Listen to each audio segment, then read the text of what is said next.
welcome to our camper.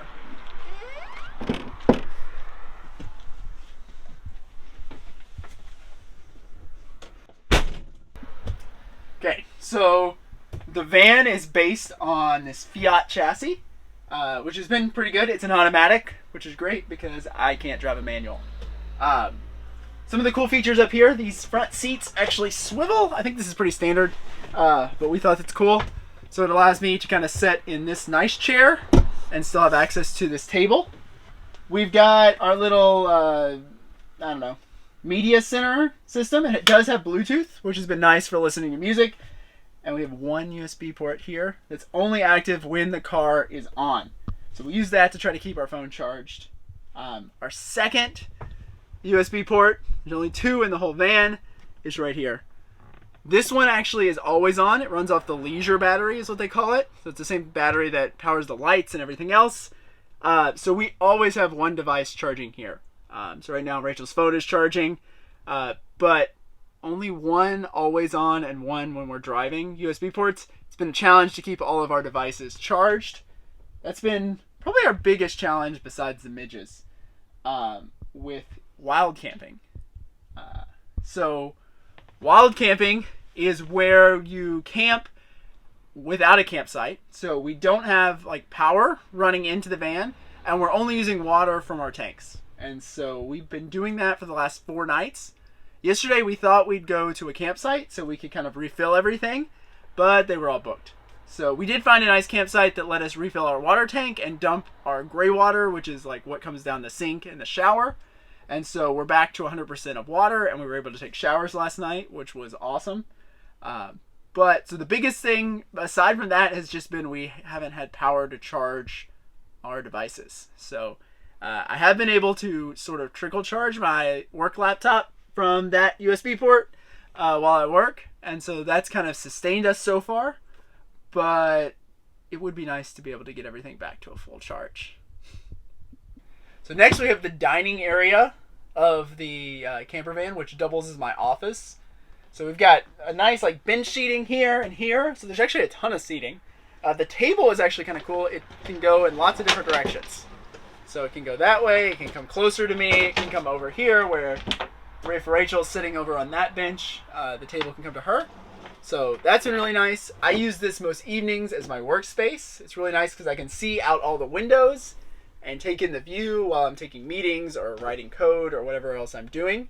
It's also within reach of that one USB port, so I can keep my computer or my phone plugged in. Because we've been wild camping, we haven't had Wi-Fi, so I picked up a local SIM card and I've been using that. I think I've gone through like 10 gigabytes in the last 4 days for meetings and downloading stuff and other things, but it's worked really well. We just try to find a campsite that has good cell reception. So we also eat our breakfast and drink our coffee here. It's kind of the heart of the camper, I'd say. Okay, so next we have the kitchen area. We got our sink, a little 3-burner stove that runs off propane. So we use this primarily for making coffee in the morning or warming up leftovers. We got a good amount of storage up top and along the bottom. Then we also have this little tiny oven. We've used that to make pizza a couple of nights. Works just fine. Also off propane. We also have this pretty good sized fridge that we use mostly to keep our fruit and sandwich stuff and leftovers all cold. It runs off of electricity from that leisure battery, and so it stays cold even when we are off grid. Next we have the bathroom. So our bathroom is quite tiny but functional. We've got our sink. We've got our good old toilet. It's a cassette toilet, which means that under there's actually a little removable tank that it's my job to go find a place to dump it and dump it out. But I've only done it once and hasn't been too bad. We've got a good amount of storage on the sides, and then we have our shower, which maybe you can see. It's very small, but it works. Because we have limited water, we try to conserve it. So we kind of get yourself wet, lather up with the water off, and then rinse off with the shower. But it's hot and it works. So we finally found a spot with not too much wind, no midges, and it's not raining right now. So wanted to take a chance to show you guys around the outside of our camper van. So it's 20 feet long, 10 feet tall, and around 7.5 feet wide. It's the smallest van that they had at the place we rented from. And it only sleeps 2 people, but we wanted to keep it small because I wasn't quite sure about driving a bigger one on the small Scottish roads. I think it would have been fine, but we're still pretty happy with this one. So I'll show you around this side. So it's a diesel van. Inside this little compartment, we have our propane, which is for our hot water, heating the van, the oven, and the stove. We haven't had to heat the van, so it's mostly been for hot water and cooking. And then we have our extension cord for plugging it in if we went to a campground. We haven't gone to any campgrounds on this trip, so it's just set there. But we might use it tonight. We'll see if we go to a campground. Here's the main door to the camper. And this is a nice feature. They call this the garage.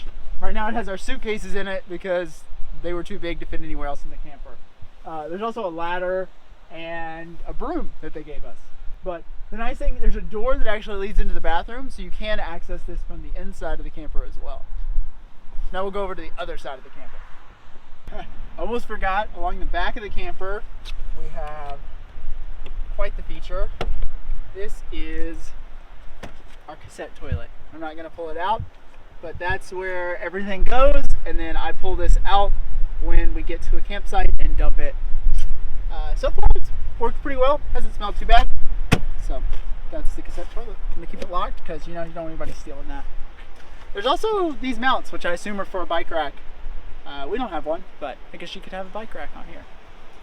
Along this side of the camper, we have the place for the electric hookup. Like I said, haven't used that yet, but make sure that's closed. We got where we do fresh water. This one's a little different than ones like my parents in the States, where they actually hook a hose into it. This one, you just fill it up, but you don't leave the hose connected while you're using it. So it's just a tank to fill up. This is the exhaust for the heater. Down here, we just have the hose to fill it up, as well as a little hose to help with gray water, and then the gray water valve is down there. So that, I believe, concludes the exterior of the camper.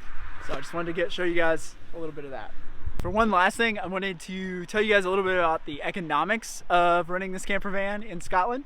So it came out to be £850 per week from where we rented it from. Just Go was the place, which was the cheapest we could find. They also charged us £50 for the week for our linens, which was our towels and bed sheets and pillows and all that. So worked out, I think I did the math, to about $150 per day, which is more than we normally try to spend on lodging. We try to keep that less than $100 a day normally, but it also doubled as our vehicle. And for the most part, it was our entertainment for the day, because most of our days were just driving, a little bit of parking on the hikes. So overall, I think it was a pretty good deal for us, and in my mind, the best way to explore the Highlands, because otherwise we would have been checking in and out of hotels every night. It was so convenient to just have all of our stuff there with us, and we could just park it in honestly gorgeous places like this, sleep for the night, wake up in the morning, have that view for our coffee, and then move on. So I've been really happy with the camper for this week. The camper van so far, I'd say, has been a success. We've had a great time getting to roam around Scotland without having to worry about where we're going to stay next. And honestly, wild camping, I was really worried about. Told Rachel I wanted a campsite for every night, but it's actually been great because we haven't had to worry about finding a campsite or figuring anything out. Cell service has been fine, so I've been able to work every night without much problem, and we get amazing views. I think way better than we would get from a campsite. Speaking of wild camping, the Park for Night app has been really helpful for us. Just kind of a community thing where people can post where they slept for the night, with some tips about it. So that's how we found most of our spots, or at least getting close to our spots, and then looked around for other kind of pullouts near there. The big thing about wild camping in Scotland is there's lots of these like pullouts from the road. I think they're owned by the government, the state. And so for those, we think we're fine to sleep in. No one seems to have any issues. There's a lot of campers doing it. You do want to make sure you don't accidentally park in front of like a farmer's gate or something. We've tried to be kind of cognizant of that. We've seen a couple people doing it. I think that's kind of rude. So trying to make sure we're out of the way, not causing any damage, staying on like pavement or at least gravel, so we're not treading down any of the grass or anything. But the Park for Night app has been super helpful. We're glad we found it. We'll put a link down in the description if you're ever wild camping around Scotland. They may be other places. We haven't tried it yet.